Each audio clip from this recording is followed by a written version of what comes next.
Hey everyone, Scott from Customize, and today we're doing spark plugs on the dreaded 3.5 V6 that Dodge used for years. You won't miss this one.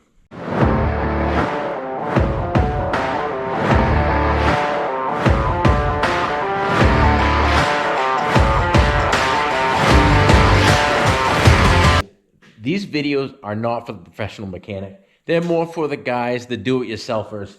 Just some helpful tech tips on how to do some jobs and some things that I've run into in the field doing things. So just a disclosure, this is not a direct how-to or for the professional mechanic. Okay, guys?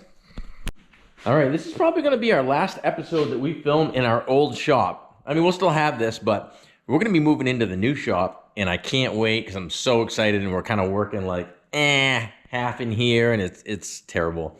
But anyway, let's get down to business, show you what we're doing today.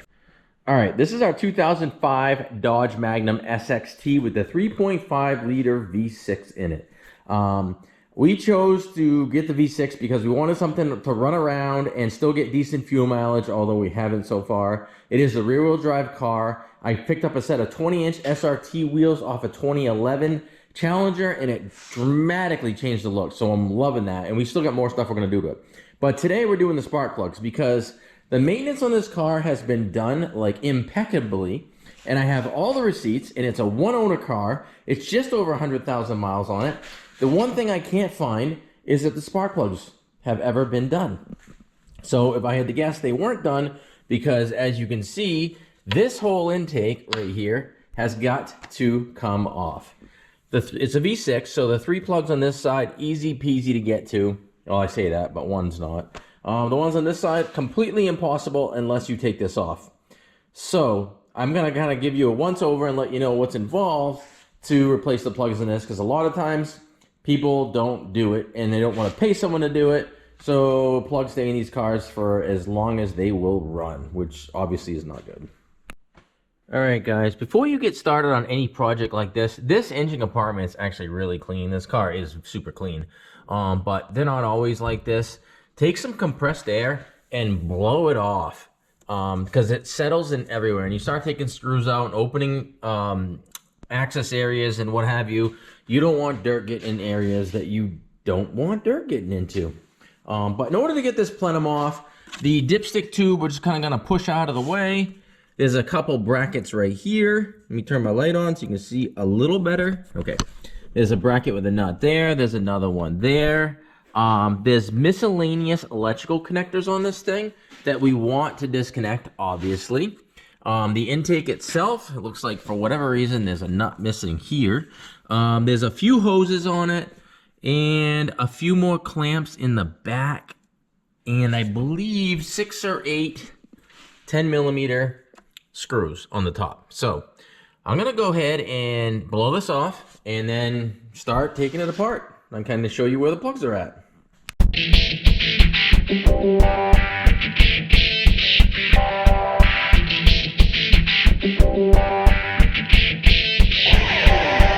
What you're gonna need is a Phillips head, a flathead, an 8mm socket to take the plenum off, or you could use the flathead to do that, obviously, and for your electrical connectors. The 10mm socket for these 2 nuts that are on their throttle body right here. And down below there's 2 15mm bolts as well. I didn't take them off. I did loosen them up in order to get this out of the way. You get 2 hoses right here. You can label them, but it's pretty obvious where they go. One larger one back here. There's a piece of the exhaust EGR system back here that I believe pops out when you unbolt the plenum. I guess we'll find out together. And then 2 nuts over here. I'm gonna try to pop this up and over and out because, as you can see, it's underneath here. We also popped out our dipstick tube, or where the fill check tube would go. So now we're gonna go ahead and take out these 10mm bolts along here and see how loose or how much work it's going to be to go ahead and pop it out beyond this. All right, as you can see, we went ahead and started lifting the plenum off. I can't do it one-handed and show you at the same time, But these two brackets that went onto here, I did go ahead and loosen them a little bit on the bottom, on the lower end, and they are a pain to get to, and again, 15 millimeters. You want to be careful when you fish this out of here, not to bang or damage your dipstick fill tube. So it's kind of going to be like lift it and pull it out like that. And that one exhaust port we were talking about in the back simply slides in. So it's not a big deal. Let me get another view of that. When you lift up or pull on that plenum, that's simply, get back here. This simply pulls straight out the back. So this don't really move. The plenum itself moves and it seals right on that. So you can go ahead and clean that all up, and when you put it back on, you'll be good to go. But I want to show you one thing. So I'm going to get this off and show you the plenum intake gasket that you should replace. All right, so we have the intake plenum off, and I went ahead and flipped it upside down. This is the gasket I'm talking about. Well, you have this off and you've gone through this much work, go ahead and replace that. I'll show you the part number for it, because we're going to go ahead and replace it. As you can see, it was weeping a little bit out of the corner here on that intake, so it's a good time to change it. And now you get a clear view, and again, you're going to want to clean up this area here. Be careful not to get stuff directly down into your intake. So if you need to cover that up while you're doing your plugs, go for it. But as you can see, you can get to all 6 spark plugs now. So it's not a big deal to go ahead and unplug these and pull them off the plugs, the spark plugs. And I can do that and show you what these look like, because you know what, I haven't seen them yet either. All right, in order to get your individual coil-on plug packs off, it's a T25 socket on there, and be careful because they do use a spacer on that as well underneath, so you don't want to lose those. But simply unplug it, undo those two, and you can lift it off from your spark plug. You can do one at a time, so you don't have to worry about messing anything up or dropping something in there. It's a 5/8, I believe, spark plug socket, so you go ahead and loosen that up, take it out, and then repeat for all 6, and we'll get our new plugs in. I'll show you the plug we're running in as well. All right, so the factory NGK plugs are out. They do have some wear on them. I believe the factory gap is 50. Our Champion Iridium plugs that we chose to put in this one, they're pre-gapped at like 45. So we'll go ahead and verify those that were somewhere between 45 and 50. And then we're going to put some dielectric grease on the top of those as well before we put them in. But there was no smoking gun, but there is some pretty good wear on that plug there.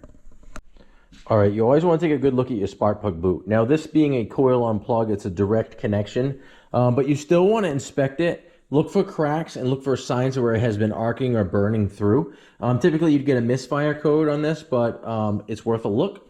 And add a little dielectric grease on there. Go ahead and put it back in. Go on to the next one. All right, you want to go ahead and get your intake all cleaned up. And you know how we mentioned go ahead and replace the intake plenum gasket? And it is a rubber type seal. We went ahead and would get over our pals at Rock Auto and got the male replacement. Original equipment quality. Not bad. Here's the part number. All right, here it is. That's the Chrysler number. And the mail number, MS16508.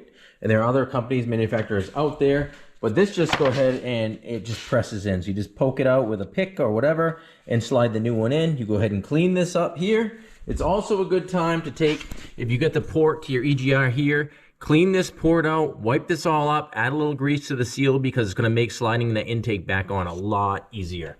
But we got all our plugs in there. We got our coil arm plugs put back on and the clips put on. Make sure your clips are on good because once that intake plenum is on, you can't get to anything. So you want to do that. Replace your gasket, and then we're going to go ahead and caulk this on. So again, you're going to take the intake and kind of tip it in here, and this would be the key. This is the one spot that's going to be your hang up right here that you want to make sure you get it right. All right, simple as that. The new plenum gasket, rubber seal, and or whatever you want to call it, just presses in like so. It's pretty easy. The old one was actually really brittle, and it actually broke no problem at all with minimal effort. So it is a good time. This is the time to replace it. So get it done. It's cheap. I think it was like $10. You're going to be in there this deep. Replace it. All right, one more thing to mention is where the EGR pipe slides into the plenum. Go ahead and clean this port up as well. And if you want to ease with installation after you've cleaned this up, you can put a little light film of grease on that. That's going to help when you tip that intake plenum in there and get that lined up. So we'll go ahead and get that popped back in now and get the fasteners back on.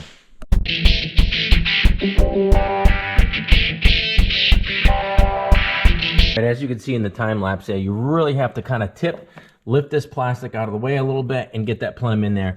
And you really want to be careful around the dipstick too, because that's one of the things that's going to fight you. Again, you took the cap off to make it a little easier. We can go ahead and put that on now. And then guiding that tube for your EGR pipe in the back. It actually went right in really, really, really easy. Make sure your intake plenum gasket did not move on you. Ours did not. I stuck my hands in here and double checked it out. Everything's down and lined up. I'm gonna go ahead and torque down our fasteners, and then it's just making our connections and the job is complete. All right guys, we are just about done. Make sure that you got all your fasteners, your two 10 millimeters here, your 10 millimeter fasteners here that hold the plenum on, all your electrical connectors, your hoses, your intake, the 15s down on the bracket, the EGR tube on the back, and most of all your tools are picked up and everything's wiped down. Because there's always somebody out there that's gonna say, well, you should have done it this way, you should have done it that way. There's more than one way to skin a cat. That's all I'm gonna say. All right, guys, that brings us to the end of this episode where we took this 2005 Dodge Magnum with the 3.5 liter V6. That is the same V6 that they used for many years in the Magnums, the Chargers, the Challengers. This is the 3.5 high output V6 that has the plenum hanging over 4 of the 6 spark plugs. So I hope you got a little something from that, from the video itself that we did here today. And I want to thank you guys for watching. It means a lot. Please subscribe to the channel and give us a like. Flip and customize. Thanks, guys.